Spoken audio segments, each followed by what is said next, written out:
तर महायुतीतील तिन्ही पक्षांच्या पुढील महिन्यापासून एकत्रित बैठका ज्या आहेत त्या घेतल्या जाणार आहेत। महायुती समन्वयासाठी या तिन्ही पक्ष एकत्रित बैठका घेणार आहे। महायुतीतल्या घटक पक्षाचं जिल्हा स्तरावरती बैठकांचं आयोजन जे आहे ते केलं जाणार आहे। तर एनडीएच्या जास्तीत जास्त जागा निवडून आणायच्या आहेत असं अजित पवार यांनी म्हटलेलं आहे। 5 राज्यांच्या निवडणुका झाल्यावर आता एकत्रित आम्ही मेळावे घेणार आहोत आणि यामध्ये आम्ही तिन्ही महत्त्वाचे नेते जे आहेत ते भाषण करणार आहोत किंवा कार्यकर्त्यांशी संवाद करणार आहोत असं देखील अजित पवार यांनी सांगितलं।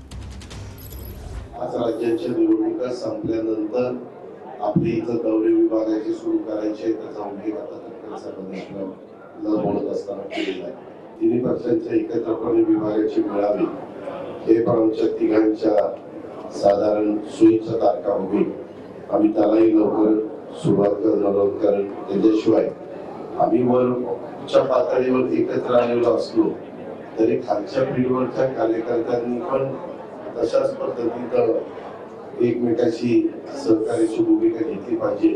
जास्तीत जास्त जागा महाराष्ट्रातलं एनडीएच्याच म्हणजेच महायुतीच्या निवडून जाणं तितकंच